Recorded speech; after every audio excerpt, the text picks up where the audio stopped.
बिहार में विपक्षी दलों की बैठक होनी है, लेकिन उससे पहले जीतन राम मांझी ताबड़तोड़ बम विस्फोट कर रहे हैं और स्वाभाविक तौर पर जिस तरह का बयान जीतन राम मांझी का आ रहा है वो कई तरह के सवाल भी खड़े कर रहा है। हमारे साथ जेडीयू के मुख्य प्रवक्ता हैं नीरज कुमार। नीरज जी, सबसे पहले तो सवाल है, आप विपक्षी दलों को बुला रहे हैं, आपने जीतन राम मांझी जी को ही निमंत्रण नहीं दिया। महागठबंधन का जो नेतृत्व है उसमें उस सरकार में शामिल है, वो नेतृत्व करता भी है। 7 पार्टियों में हम पार्टी के राष्ट्रीय संरक्षक हैं। अपने सम्मानित माननीय विधायकों के साथ माननीय मुख्यमंत्री जी से भी मिले, कहीं कोई विवाद नहीं है और चिंता तो उनकी स्वाभाविक है। चिंता क्यों नहीं होना चाहिए भाई? नरेंद्र मोदी जी ने कोविड का दौर आया था, मांझी जी का वह बयान महत्वपूर्ण है कि आप तो टीका पर अपना सिग्नेचर कर रहे थे, फोटो लगा रहे थे, डेथ सर्टिफिकेट पर नहीं। उनकी पीड़ा कहां थी? बाबू जगजीवन राम, शिक्षा की चिंता उन्होंने व्यक्त किया। बाबू जगजीवन राम छात्रावास योजना बंद कर दिया केंद्र सरकार ने। पिछड़ा अति पिछड़ा का छात्रवृत्ति बंद कर दिया कक्षा 1 से 8 तक। और उच्च शिक्षा में लगातार सरकार के प्रयास के बावजूद जो ढंग विश्वविद्यालय का जो आचरण है, तो शिक्षा को समग्रता में उन्होंने चिंता व्यक्त की है।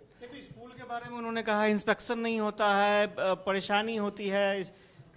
बिल्कुल, स्कूल के लिए विद्यालय प्रबंध समिति भी बना हुआ है उच्च विद्यालय में और प्राथमिक विद्यालय में विद्यालय प्रबंध समिति है। तो उच्च शिक्षा की गुणवत्ता का उन्होंने सवाल उठाया।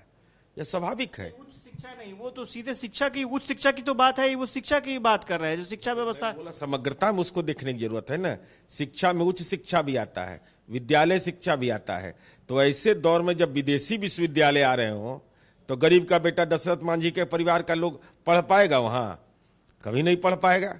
तो ऐसी स्थिति में उन्होंने जो चिंता व्यक्त की है उसको केवल राज्य सरकार से जोड़ने की जरूरत नहीं है, बल्कि राष्ट्रीय स्तर पर उन्होंने विमर्श की चिंता की है। एक और उन्होंने गंभीर आरोप लगाया, एस्टीमेट घोटाला हो रहा है। तो एस्टीमेट घोटाला बिहार में हो रहा है? ये तो प्राक्कलन समिति विधानसभा में बना हुआ है। इसके लिए तो जहां को सम्मानित सदस्य वहां प्राक्कलन समिति बना हुआ है। और वैसे दौर में जब जगजीवन राम को अपमानित किया जाए, दलित छात्रावास बंद कर दिया जाए, शिक्षा के क्षेत्र में दलितों को मरहूम करने की योजना बनाई जाए और माननीय नीतीश कुमार जी के साथ उनकी सम्मानित इस मामले में नीतीश कुमार जी के साथ खड़े होने की बात उन्होंने कही है। इसलिए कोई भी इसके राजनीतिक अर्थ निकालना प्रासंगिक नहीं होगा। मतलब नहीं मानेंगे, एस्टीमेट घोटाला ऐसे ही बोल रहा है? नहीं, बोल रहे हैं तो इसके लिए तो विधानसभा की कमेटी बनी हुई है भाई, एस्टीमेट कमेटी है। वहां पर जाकर के शिकायत करें? नहीं, वो तो जहां का भी जानकारी हो, तो सम्मानित सदस्य हैं, हम तो विधान परिषद सदस्य हैं, उनको ज्यादा जानकारी होगी उसकी प्रक्रिया की। एक चीज और है, उन्होंने साफ तौर पर कहा कि उनके विधायकों का काम नहीं हो रहा है। विधायकों का काम नहीं हो रहा है। नीतीश कुमार घूमते रह गए यात्रा में, लेकिन मेरे विधायकों का काम नहीं हुआ। माननीय विधायक उनके साथ जाकर के मिले हैं तो अपनी बात जरूर उन्होंने कहा होगा। जो माननीय विधायक है तो वही मंतव्य देंगे ना।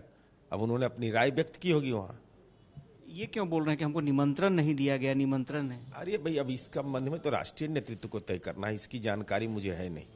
ऐसा लगता है कि आप लोग दरकिनार कर रहे हैं? नहीं, किसी को दरकिनार करना, हम तो जोड़ने की बात करते हैं। हमारा नाम है जनता दल यूनाइटेड, यूनाइट करने की बात करते हैं। नीरज कुमार थे, तो नीरज कुमार ने खोलकर कुछ नहीं कहा है। हाँ, इतना जरूर है कि साफ तौर पर कि जीतन राम मांझी महागठबंधन में है और चूंकि सरकार में वो खुद शामिल है तो नेतृत्वकर्ता वो खुद है। तो ऐसे में निमंत्रण की आवश्यकता नहीं है जीतन राम मांझी को। जीतन राम मांझी को खुद आगे बढ़ करके विपक्षी एकता के लिए पहल करनी चाहिए, बातचीत करनी चाहिए। हालांकि ये बात जरूर है कि जीतन राम मांझी ने कई सवाल खड़े किए हैं जिसका जवाब ढूंढना जेडीयू के लिए और सरकार के लिए काफी मुश्किल नजर आता है। कैमरा पर्सन सुनील के साथ आशुतोष चंद्रा, कोशिश न्यूज, पटना।